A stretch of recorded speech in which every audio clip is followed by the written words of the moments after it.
اور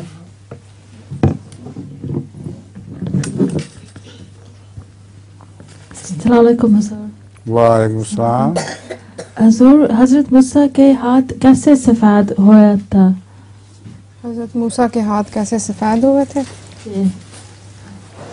قرآن کریم سے پتہ چلتا ہے وہ بغیر بیماری کے سفید تھے. ان میں ایک چمک پائی جاتی تھی جو رنگ ان کا نہیں بدلتا تھا.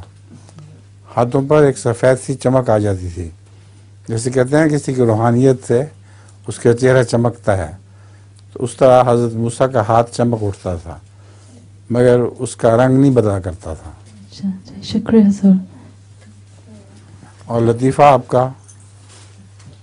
لطیفہ بھی نہیں، نظم بھی نہیں حضور. ہاں لیکن لطیفہ، لیکن لطیفہ سنا ہے بس اتنا اچھا، لیکن اتنا اچھا نہیں ہے جیسا بھی ہے. اچھا. ایک آدمی ڈاکٹر کے پاس جاتا ہے، وہ کہتا ہے میری یادگار جا رہی ہے. آدمی ڈاکٹر کے پاس جاتا ہے اور کہتا ہے اس کی یادداشت جا رہی ہے. یادداشت جا رہی ہے. یادداشت جا رہی ہے. ڈاکٹر کہتا ہے کب سے یہ شروع ہویا؟ آدمی آگے سے بس کہتا ہے کب سے کیا شروع ہویا؟ کب سے کیا شروع ہوا؟ ڈاکٹر کے پاس جاتا ہے نا کہ میری یادداشت جا رہی ہے، تو وہ پوچھتا ہے کہ کب سے آپ کو یہ تکلیف شروع ہوئی ہے، تو کہتا ہے کب سے کیا شروع ہوئی ہے. یہ بات بھی بھول گیا تھا. ٹھیک ہے، سمجھ